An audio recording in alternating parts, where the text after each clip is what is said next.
A comprehensive progress review calendar has been created with weekly, fortnightly, and quarterly progress review meeting at various levels of M donor. Steps are also being taken by the state governments to strengthen the state IPAs, that is the investment promotion agencies, establishment of land banks, single window clearance, etc. So I would like to say that under the leadership of Manya Pradhan Mantri Sri Narendra Modi ji, the Northeast is going through a kind of transformation, and it will become the driving engine of one of the driving engine of Indian economy. Second supplementary, Shriman Harshvardhan Sringla ji. Sir, India's northeast region is a land of breathtaking landscapes, diverse cultures, and rich tribal heritage. The northeast's pristine landscapes, diverse wildlife, unique cultural heritage, and adventure tourism opportunities present significant untapped potential for the tourism industry. I recall my own visit to the northeast region with a parliamentary delegation recently. We had gone to the lush green environments of Aizawl, the capital of Mizoram, and we were able to see for ourselves the train line, the new train line that connects the furthest corners of our country. And this, I believe, unleashes tremendous potential for tourism to a pristine part of our country that has not yet been opened to the tourism industry because of lack of connectivity and other reasons. My question to the Honorable Minister is, how does the government propose to harness the immense potential of tourism in the region so that our citizens are motivated to travel to the Northeast rather than foreign destinations in Southeast Asia and other parts of the world? Honorable Minister. Chairman sir, मैं माननीय सदस्यों को आपके माध्यम से अवगत करना चाहता हूं कि हमारे सरकार आदरणीय प्रधानमंत्री जी श्री नरेंद्र मोदी जी की नेतृत्व में वहां पे जो सस्टेनेबल, इंक्लूसिव और हाई वैल्यू टूरिज्म कॉरिडोर 8 स्टेटों के साथ कोऑर्डिनेशन करके इनिशिएटिव लेके वहाँ पे एक मॉडल टूरिस्ट सर्किट बनाने का प्रयत्न चल रहा है, प्रयत्न हम कर रहे हैं. The model tourist circuit have been carefully identified based on their cultural significance, ecological uniqueness, tourism potential, and readiness for integrated infrastructure development. The overarching objective of the initiative is to create the world-class tourism infrastructure and visitor amenities, promote distinctive regional experiences, ensure convergence and national schemes and NEC intervention, foster community-led entrepreneurship and employment, and enhance tourism contribution to inclusive regional development. Sir, we have proposed 8 tourism circuit. I would like to mention all the names. The Arunachal Pradesh, we have Itanagar zero circuit. In Assam, we have Zorhat, Kaziranga, Tejpur circuit. Manipur, in case of Manipur, we are developing Imphal, Moirang, Imphal circuit. In Meghalaya, Guwahati, Shillong, Sohra, non-grade circuit. In Mizoram, Lengpui, Aizawl and Thenjoal circuit. In Nagaland, Dimapur, Kohima, Kisama, Zoku circuit.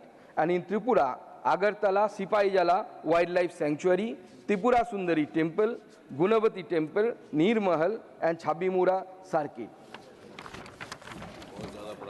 Third supplementary, Shriman Ravankra Narsari ji.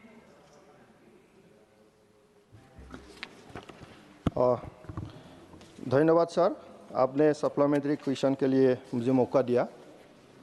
मैं मंत्री जी से जानना चाहता हूं, आपने north east में reply में जो विस्तार से बताया बहुत अच्छा हुआ. Roads, railway connectivity, civil aviation, telecommunication ऊपर में नॉर्थ ईस्ट के लिए क्या प्रोजेक्ट चल रहा है, क्या प्रोजेक्ट हुआ है अभी तक विस्तार से बताया. इसमें से रेलवे सेक्टर में बोडोलैंड में कोकराझार से गेलेपुर तक एक रेल कमीशन करने का बात बताया था पहले. इसके ऊपर अगर बताया तो अच्छा होता. फिर मेरा क्वेश्चन ये है, मैं फोकस डेवलपमेंट कंपोनेंट के बारे में जानना चाहता हूँ नॉर्थ ईस्ट के NSC के प्रोजेक्ट स्कीम के ऊपर. what criteria is being adopted while distribution of fund under FDC, state-wise under NEC scheme, year-wise fund distribution to each state under FTC during 15 Finance Commission under NEC, and year-wise allocation under 30% FDC during 15 Finance Commission under NEC scheme. मैं इसके ऊपर जानना चाहता हूँ और एक और जानना चाहता हूँ 1500 इंफ्रास्ट्रक्चर डेवलपमेंट के लिए एक पैकेज जब बोडोलैंड एकॉर्ड हुआ था 2020 में वो एक वादा किया था इसका अभी तक क्या स्टेटस है इसके ऊपर मैं जानना चाहता हूँ धन्यवाद सर Honorable Minister. आदरणीय सदस्यों ने जो सवाल पूछा है दो it is not directly link to the present question फिर भी मैं उन्होंने जो बताया पहले कि रेलवेज के बारे में उन्होंने बताया कि आप जानते हैं कि as per the statement 11 of the budget 54 non exempted ministries have to spend the 10% of their gross budgetary allocation in the northeastern region. And we just review those proposal and M-Donor regularly hold the review meeting of these 54 non-exempted ministries and the department. In case of railways also, as given in our answer, that in last few years, under the leadership of Honorable Prime Minister, several large projects have been completed, and among them the most of the states that has been covered under this railway connectivity. So I would like to just mention a few such as Bhairavi Srirang new line which is 51 kilometer long and almost 8,000 crore rupees has been allocated in that along with some other Agartala Sabroom, Agartala Akhura, so I am not mentioning all of them. So in case of BTC, the allocation, the outlay till 31st March 2026 is 750 crore rupees. This is the allocation for the Bodoland. And so criteria, he has asked for a specific information. So as I mentioned that 10% GBS is there.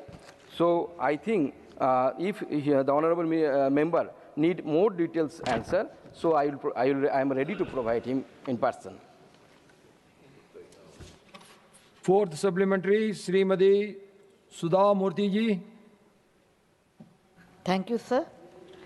Route bridges are the asset of Northeast. Nowhere in India you can see other than Northeast.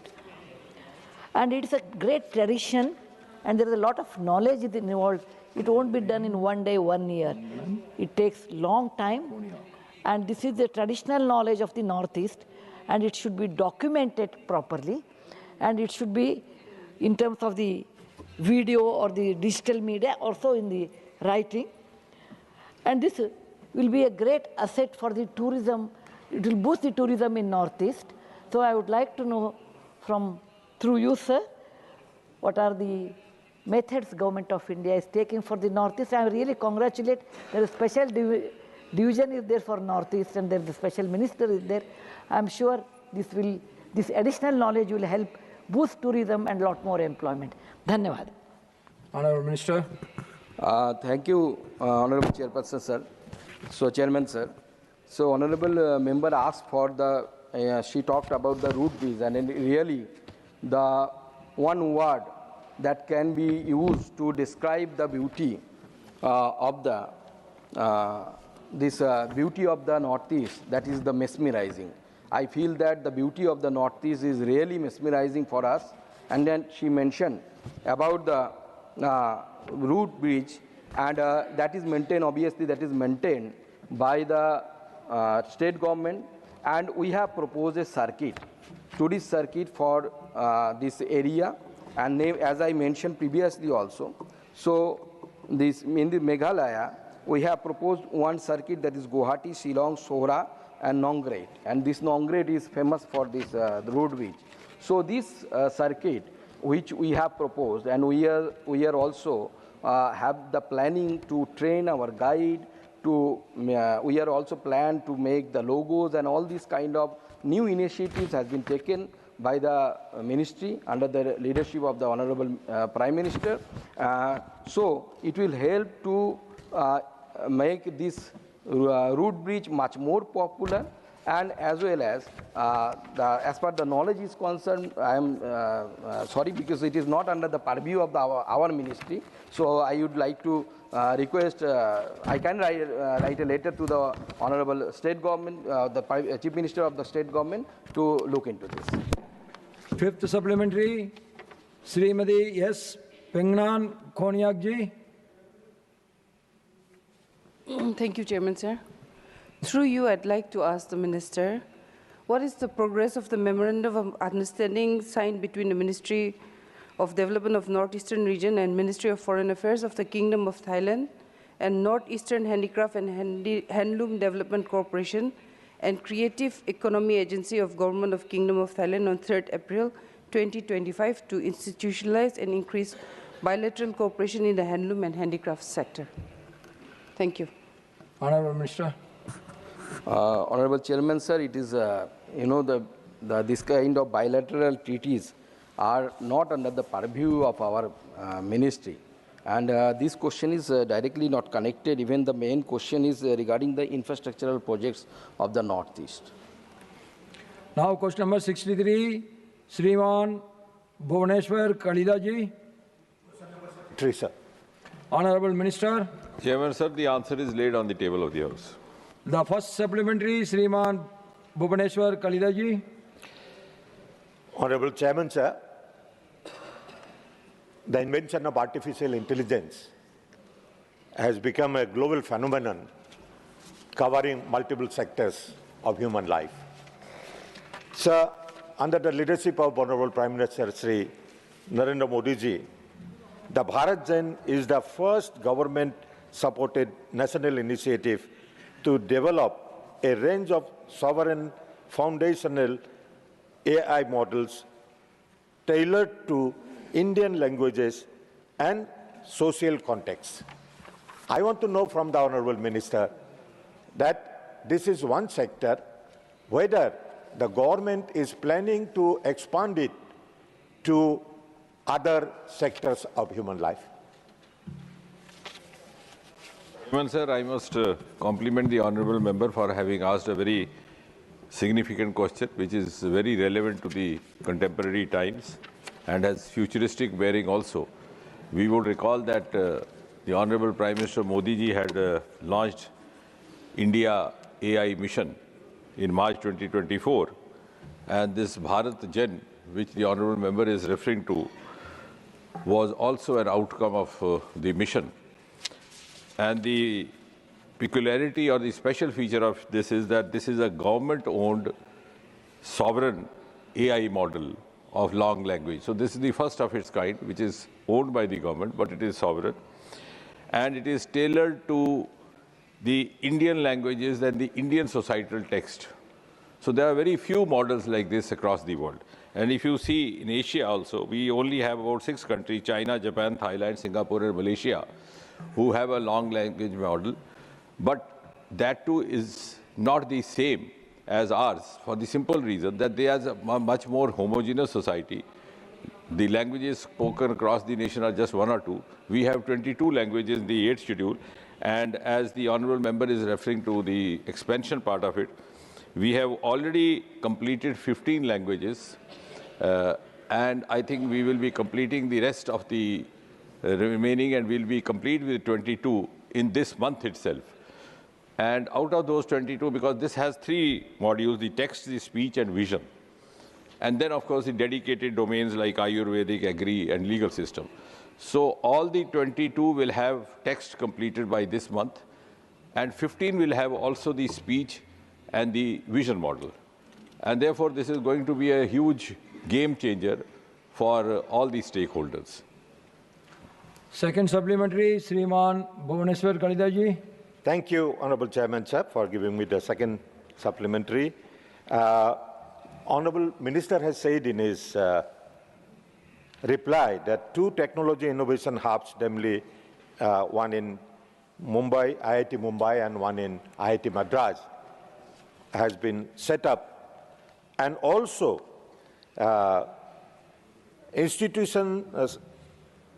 some institutions has been taken as part of the BharatGen consortium. Altogether, about 7 institutions has been taken, but Honorable Minister has been a Minister for the Honor also. I would like to know from the Honorable Minister that whether IIT Guwahati will be taken as one institution for this purpose in Northeastern region. Honorable Minister. Member rightly mentioned, we are following a very integrated approach, whole of science, whole of government, whole of nation. So as he rightly mentioned, the BharatGen initiative has been undertaken or spearheaded by IIT Bombay, but we have 7 other institutions as a part of the consortium, which include IIT Hyderabad, IIT Madras, IIT Kanpur, IIT Mandi, IIT Indore, and so on. But that does not mean that we have left out other regions. In fact, we have come up with 25 technology innovation hubs, out of which 4 have already been upgraded to the level of the technology transfer research parks, where you have the industry coexisting along with the research departments, and therefore the transfer becomes much easier, convenient, and facilitated. And these 4 upgraded are IIT Indore, IIT Kanpur, IIT Dhanbad, and Indian Institute of Sciences in Bengaluru. The rest are also living up to the same mandate of robotics, AI, ML, cyber security, and gradually we are expanding out. But when we come to the languages part of the BharatGen model or module as such, the languages of the Northeast, which are a part of the 22 languages included in the 8th schedule, will also be included. Rather, I would add that since this is a dynamic process, sometimes we may require more than 22 also. So that's precisely what I was suggesting with the team and discussing. After we have completed the 22, we may go further also. Like, for example, in Uttar Pradesh, you have 3-4 dialects, even for Hindi. So to begin with, we take Hindi, because when the AI model speaks, it speaks in a different dialect, and the translation or the conversion of it to another language or another vision or another text sometimes becomes more appropriate. So we are in a dynamic expansionist mode, and we might go even beyond 22 languages and beyond these regions. So certainly Northeast would be a very much definite part, because Northeast already has been a high priority for Prime Minister Modi. Rather, this gives me an opportunity to say that Prime Minister Modi, as Prime Minister, has travelled almost 70 times to Northeast, which is more than the number of times put together by all the preceding Prime Ministers have travelled to Northeast.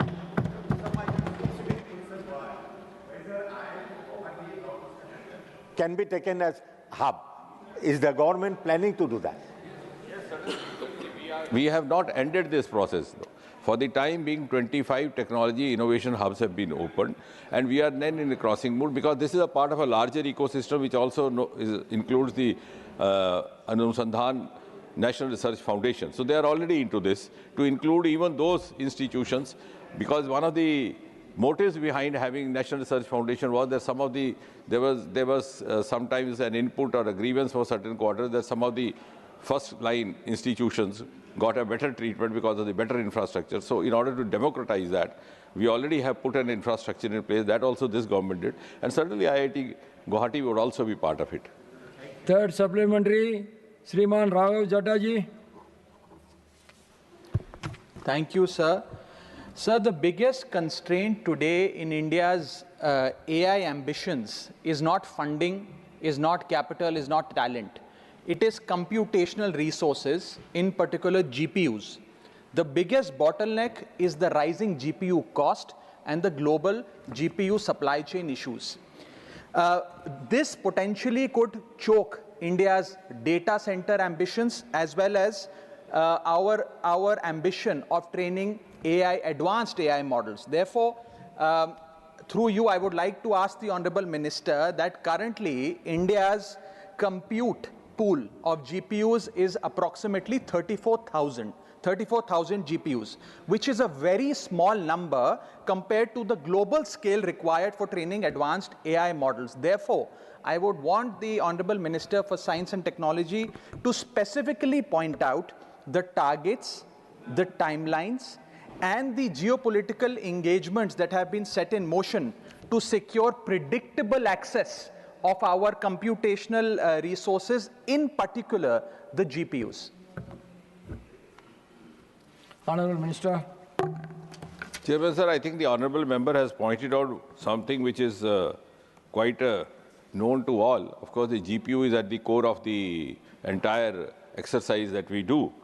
And that is the reason in the India AI mission, we have, broadly speaking, 8 verticals, out of which, 7 verticals, out of which the compute pillar is a dedicated separate pillar or a separate vertical, considering the importance of it, and which provides access to the empaneled services, because we have a panel there, as was being mentioned, about 40% discount cost for the eligible end users. But he is also right that larger models, such as maybe 30 billion or 30 billion or 65 billion parameters, might require thousands of GPUs.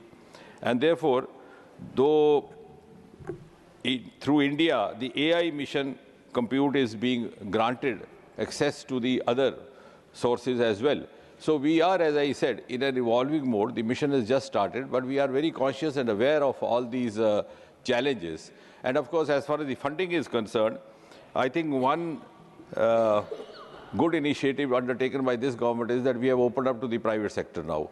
So we are also now encouraging more of investments from the non-government entities, maybe private sector, maybe philanthropies. In fact, only yesterday we have launched the first call of the RDI fund, the Research Development Innovation 1 lakh crore fund, which is also first of its kind initiative, where all those who come forward with about T4 level, that is a transfer level 4, would be given funding in order to catalyze their projects. And that would also include the GPU-related projects. So we are conscious of that, and we are certainly going to meet that also, because we have to live up to the global benchmarks. I think there's no second thought about that. Thank you. Next supplementary, Dr. Sasmit Patra ji. Thank you, Honorable Chairman, sir. Firstly, I'd like to compliment my senior colleague, Mr. Kalita. It's a very nice question, especially because the Global AI Summit is coming up on the 16th to 20th, and the entire world will be in Delhi. As it comes on the background of that, my specific question is to the Honorable Minister. Under Bharat Gen AI, AI models like the LLMs, text-to-speech, automatic speech recognition, are these open source LLMs? Are these open source text-to-speech recognition? If they are, then would that be open to our Indian innovators and our young entrepreneurs, and would that be provided free of cost? And B, for the beneficiaries and the users, is it going to be free to use? Like you have Ayur Param, Agri Param, and Legal Param. So would you deploy that free of cost, or would it be a cost? And is it only a sovereign standalone for the government? Thank you. Honorable Minister. No, I'm glad that the honourable member has asked a question which is very important from the point of view of the stakeholders. We are in the process of formulating. It is sovereign from the point of view that it has its own entity, though being a part of the government setup. So to that extent, it is sovereign. But that does not mean that it would not be sharing its data with certain terms and conditions, and there will be a mechanism to determine whom to share with, considering all these safeguards also in place. And the other part of it, as you said, at what price also, we are discussing discounts as well.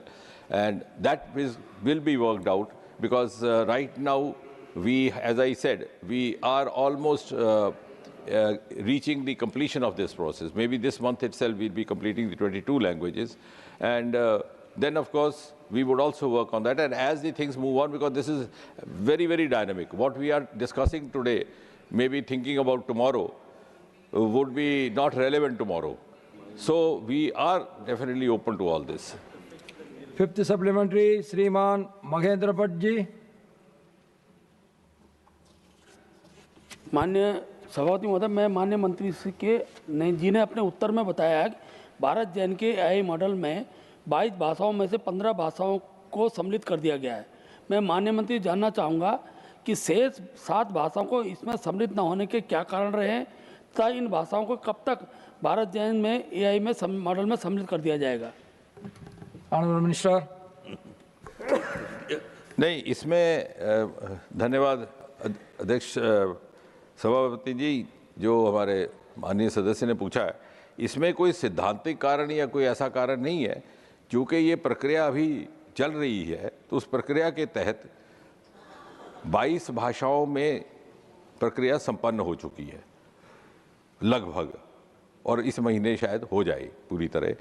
और वो भी क्योंकि इसमें कोई बात छिपी हुई नहीं है, और ये तो क्योंकि टेक्नोलॉजी के साथ संबंधित है तो सबको इसमें कुछ ना कुछ स्टेक है, तो इसमें स्पष्टता से बात होनी भी चाहिए ताकि बाकी सबकी भी इसमें राय और सुझाव मिल सके। उसमें भी मैं ऑनेस्टली स्पीकिंग ये कहूँगा कि 22 भाषाओं में अभी हम टेक्स्ट मुकम्मल कर पाएंगे शायद इस महीने, लेकिन जो उसके दूसरे 2 कंपोनेंट हैं, एक विजन का कंपोनेंट और एक राइटिंग का, वो अभी तक शायद 15 में हो पाए। लेकिन धीरे धीरे वो भी होगा और उससे हम आगे भी बढ़ेंगे, क्योंकि मैंने निजी तौर पर भी एक मॉडल अपने लिए भी तैयार किया है जो मेरी कॉन्स्टिट्यूएंसी में काम करता है।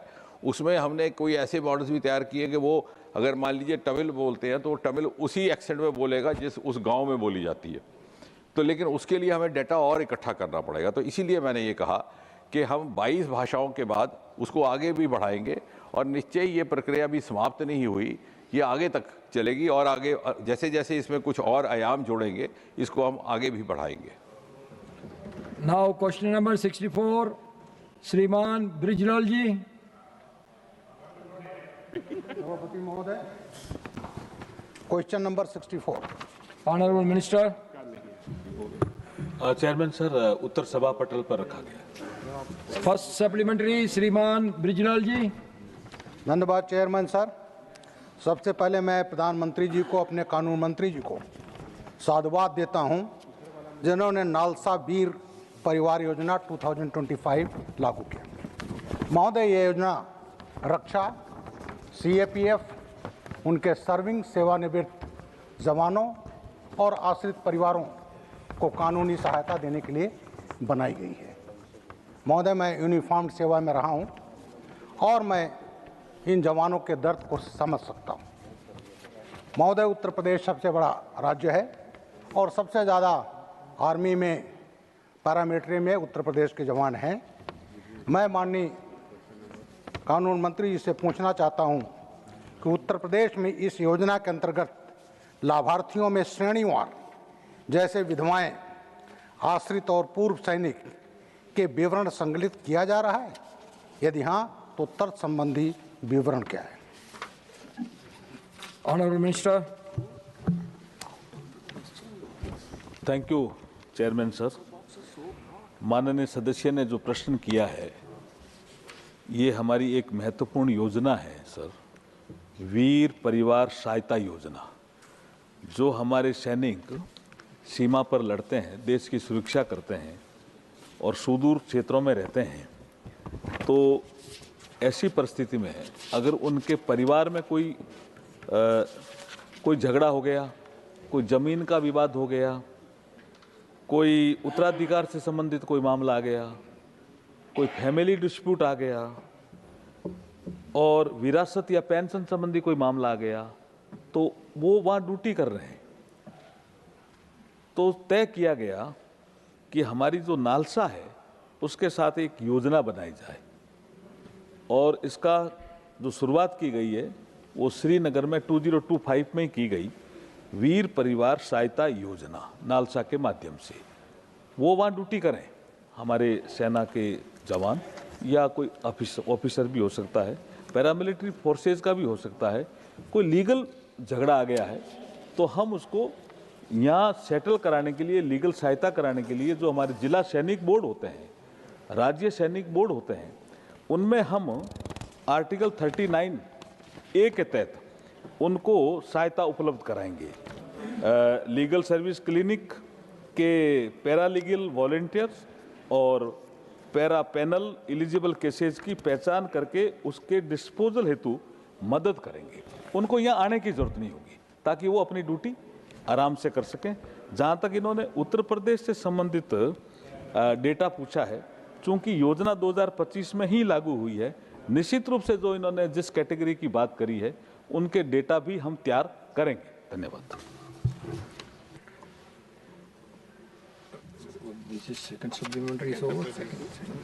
सेकंड सप्लीमेंट्री श्रीमान ब्रिजलाल जी। धन्यवाद चेयरमैन सर।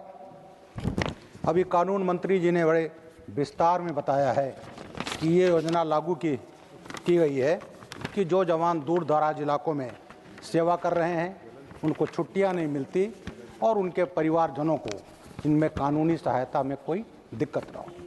महोदय, पहले की सरकारों ने इसके बारे में कभी नहीं सोचा। केवल इतनी एक औपचारिकता की जाती थी कि हम लोग IAS IPS के जो अफसर होते थे उनको 15 दिन का एक आर्मी अटैचमेंट कराया जाता था और उस अटैचमेंट में हमें आर्मी के लोग ये बताते थे कि अगर उनके जवान आप जिलों में रहोगे, कभी उनको कानूनी सहायता की ज़रूरत पड़े तो एक संवेदनशीलता हमको उस समय सेंसिटाइज किया जाता था। लेकिन ये जो योजना लागू की गई ये बहुत ही प्रभावी साबित हो रही है। मैं माननीय मंत्री जी से उत्तर प्रदेश के संबंध में पूछना चाहता हूं कि इस योजना के प्रभावी क्रियान्वयन के लिए कोई निगरानी और रिपोर्टिंग तंत्र स्थापित किया गया है? यदि हाँ तो संबंधी विवरण प्रदान करने की कृपा। Honourable minister. धन्यवाद चेयरमैन सर। जैसे माननीय सदस्य ने आज ये प्रश्न रखा, ये बहुत ही महत्वपूर्ण प्रश्न है सर, कि पहले की सरकारों ने इस संबंध में ना तो उन्होंने कोई चिंता की, ना उनका ऐसा चिंतन था कि कोई सैनिक लड़ रहा है, देश की सेवा कर रहा है, सीमा की सुरक्षा कर रहा है, वो किसी लीगल मामले में फंस गया तो उसकी कानूनी मदद की जाए। ये नरेंद्र मोदी जी की सरकार है जिन्होंने इस संबंध में चिंतन भी किया और योजना भी वो लेकर के आए। वीर परिवार सहायता योजना के क्रियान्वयन की मॉनिटरिंग हेतु जो माननीय सदस्य ने पूछा है, नेशनल, स्टेट और डिस्ट्रिक्ट लेवल पर एक स्ट्रक्चर्ड कोऑर्डिनेशन कमेटी इसका स्थापित की गई है ताकि रक्षा कर्मियों, शहीदों एवं एक्स सर्विसमैन के परिवारों के लिए वेलफेयर मेजर्स के इफेक्टिव इम्प्लीमेंटेशन और मॉनिटरिंग को सुनिश्चित किया जा सके। अभी तक जो हमारी जानकारी है जिसके अनुसार 31/12/25 की स्थिति के अनुसार एक नेशनल लेवल पे 12 राज्यों में और 269 district level coordination committee functional है। उत्तर प्रदेश में भी committee functional. Thank you. Third supplementary श्रीमान Ayodhya Rami Reddy अल्लागारू।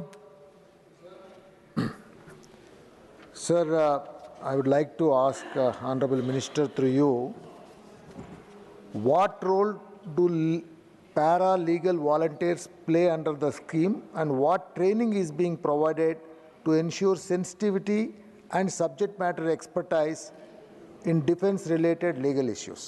Thank you, sir. Honorable Minister. Chairman sir, जैसे मैंने बताया कि इस योजना की शुरुआत विशेष करके 2025 और उसके बाद ये स्ट्रक्चर मैनर में ये कमेटियां बनेगी, जिला सैनिक बोर्ड, राज्य सैनिक बोर्ड इसमें काम करेंगे। लेकिन जो आपने ट्रेनिंग का पार्ट पूछा है कि कैपेसिटी बिल्डिंग हेतु लीगल एड लॉयर्स तथा पैरा लीगल वॉलंटियर्स के लिए नियमित ट्रेनिंग और सेंसिटाइजेशन प्रोग्राम आयोजित किए जा रहे हैं ताकि स्टेट में यूनिफॉर्म इम्प्लीमेंटेशन, इफेक्टिव आउटरीच सुनिश्चित किया जा सके। और हमारी जो पोजीशन है 31/12/25 तक जो हमारी क्लिनिक है, लीगल क्लिनिक, उसमें 310 ट्रेनिंग प्रोग्राम और 2141 अवेयरनेस कैंप अब तक आयोजित किए जा चुके हैं। Thank you sir. Fourth supplementary श्रीमान गुलाम अली जी। शुक्रिया चेयरमैन सर, आपने मुझे सप्लीमेंट्री पूछने का मौका दिया।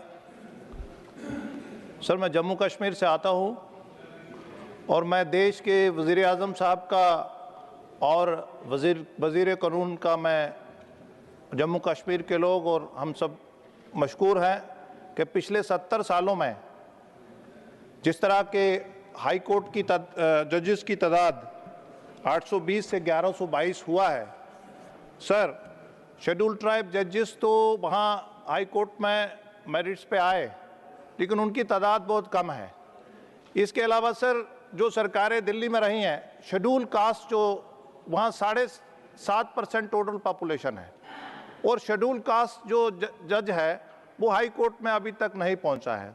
मेरी माननीय मिनिस्टर साहब से ये गुजारिश है कि क्या सरकार का कोई प्लान है जहाँ वो भी शेड्यूल कास्ट जज भी हाई कोर्ट जम्मू कश्मीर में बनेगा? शुक्रिया। Honourable minister. धन्यवाद चेयरमैन सर। ये प्रश्न मूल प्रश्न से संबंधित नहीं है, फिर भी माननीय सदस्य की जो भावना है उसके अनुरूप जो डेटा हमारे पास अब उपलब्ध हो रहा है, पहले तो हमारे पास इसका डेटा ही उपलब्ध नहीं था।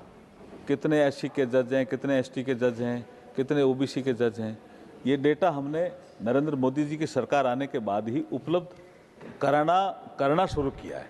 जो इन्होंने जम्मू कश्मीर में कोई एससी का जज हाईकोर्ट जज बनेगा क्या, तो आपको भी पता है कि संबंधित हाईकोर्ट से कॉलेजियम के माध्यम से नाम आता है, फिर हमारे यहाँ उसका या एक देखभाल और स्क्रूटनी होती है, उसके बाद सुप्रीम कोर्ट में जाता है कॉलेजियम के पास। निश्चित रूप से हम हाईकोर्ट के जो चीफ जस्टिस हैं उनको जो सदस्य की भावना है उनके अनुसार हम वैसे भी लिखते रहे हैं, पहले भी हमने लिखा है और आगे भी चूंकि आज चर्चा आई है तो हम निश्चित रूप से इनकी भावनाओं से चीफ जस्टिस जम्मू कश्मीर को अवगत भी कराएंगे। फिफ्थ सप्लीमेंट्री श्रीमती Sulata Deo. Thank you honourable chairman sir.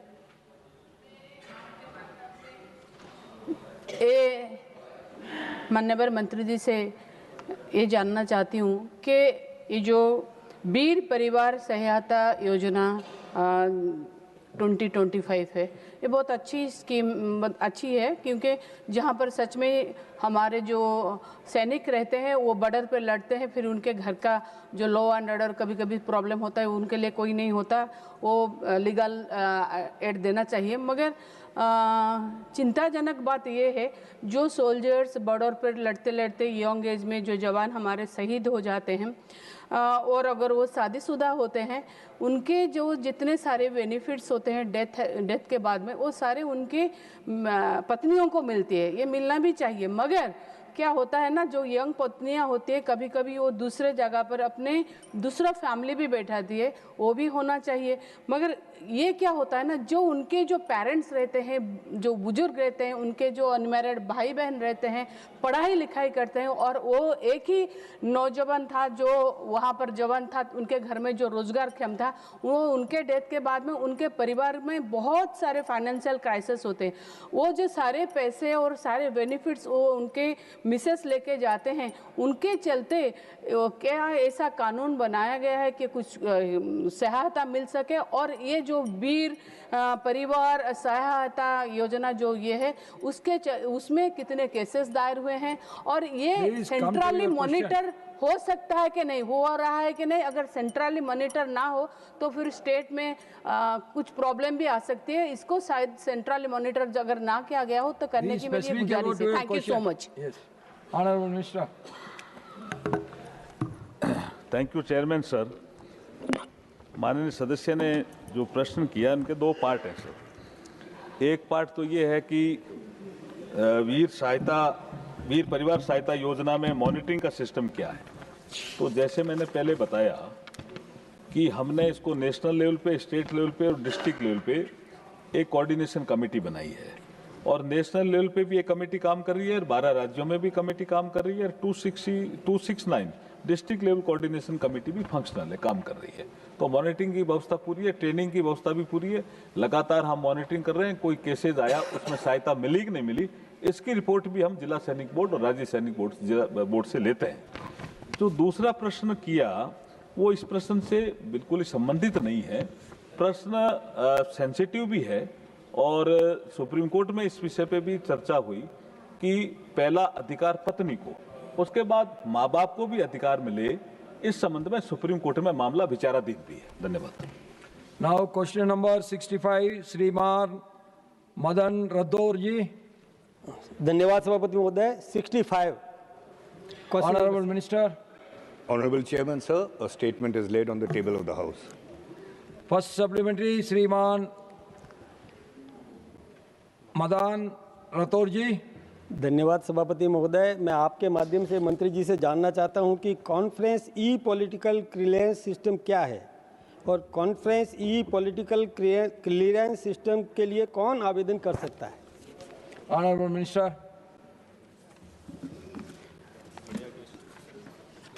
So the conference e-clearance political system, sir, is another public service delivery initiative taken by the Ministry of External Affairs.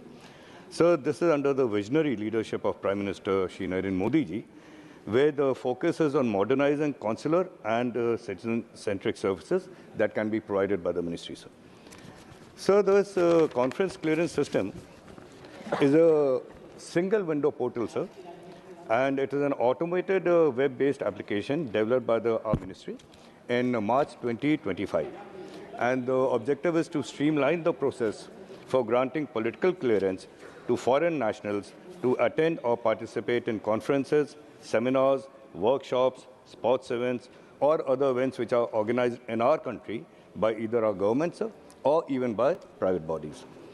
So as far as the question is that who all can participate in this, so anybody who is holding a conference here in India, any organization, any educational institute, and they have invited foreign participants, so then they have to apply on an online portal, and the organization has to apply on an online portal, and the details of all the participants are given, and then all the information is sought from the coordination committee, from our territorial offices, and also from our missions abroad. And based on those that information, sir, clearances is given to the participants and to the organizers. Thank you. Second supplementary, Shri Madan Rathore ji. धन्यवाद सभापति महोदय। क्या ये सही है कि कोई विदेशी आवेदक एक बार रजिस्ट्रेशन करवाने के पश्चात उसी अकाउंट से एकाधिक कॉन्फ्रेंसेज, इंटरनेशनल इवेंट्स कर सकता है, जबकि आवेदक का आईडी या उसी फ़ोन नंबर से दूसरी बार रजिस्ट्रेशन संभव नहीं है? यदि हाँ, तो सुरक्षा किस प्रकार संभव होगी, दुरुपयोग नहीं होगा? Honorable Minister. So the registration is a one-time process, and once an applicant is registered, एक बार उसने रजिस्टर कर लिया, तो सर जैसा कि आपने माननीय सदस्य जी ने पूछा है कि और भी कॉन्फ्रेंसेज में अगर वो आना चाहता है तो उसी रजिस्ट्रेशन के बल पर आ सकता है सर, मगर इसमें अपने सेफगार्ड्स भी हैं। शुरू में भी उस एप्लीकेंट का सारा क्लियरेंस केवल जब पूरी जानकारी के बाद ही उनको दिया जाता है सर, एंड बीच बीच में भी जब दोबारा भी रजिस्ट्रेशन होगा तो उनकी जानकारी प्राप्त की जाती है सर। रजिस्ट्रेशन एक प्रोसेस है, क्लियरेंस दूसरा प्रोसेस। रजिस्ट्रेशन उसी नंबर पे कर सकते हैं, मगर अगर इस बीच में उस एप्लीकेंट के विरुद्ध कोई ऐसा रिपोर्ट आती है तो क्लियरेंस फिर मिलना अलग बात है सर। धन्यवाद। Third supplementary, doctor Bhim Singh ji. धन्यवाद महोदय। ये मामला राजनीतिक व्यक्तियों को क्लियरेंस देने के संबंध में है। माननीय मंत्री जी के उत्तर में कहा गया है कि 90% प्रतिनिधियों को मंजूरी दे दिए जाने के बाद भी पोर्टल पर पेंडिंग दिखाई पड़ता है। तो कंफ्यूजिंग है, इस कंफ्यूजन को दूर किया जाना चाहिए और रियल टाइम डैशबोर्ड पर टाइम सही दिखाई पड़े, इसके लिए प्रावधान करने की कोई योजना बना रहे हैं कि नहीं। इसी से दूसरा पहलू है जो उत्तर आया है, इसमें 4,809 आवेदन दिए गए, मंजूर किए गए 3,883, आंशिक रूप से मंजूर किए गए 407 और मामले जहां मंजूरी नहीं दी गई 100।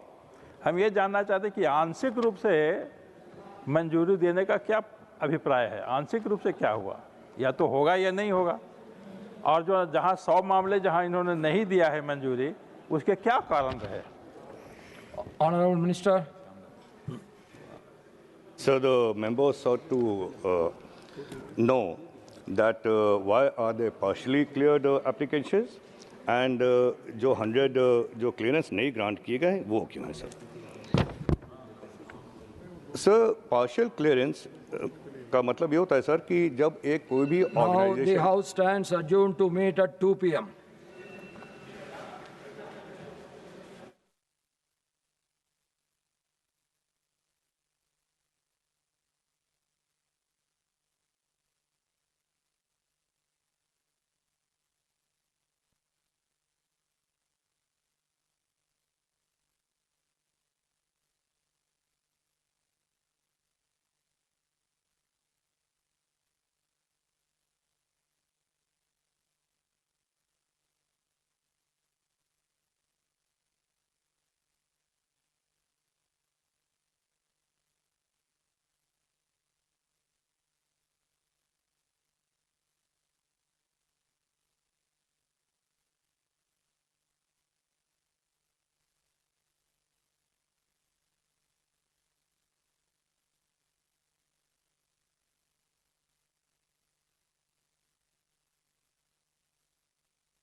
What is non-tax revenue?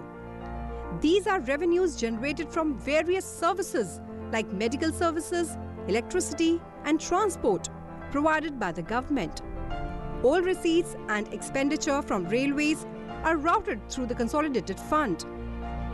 The most important receipts under this head are interest payments.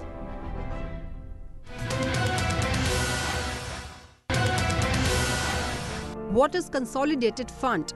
The Consolidated Fund is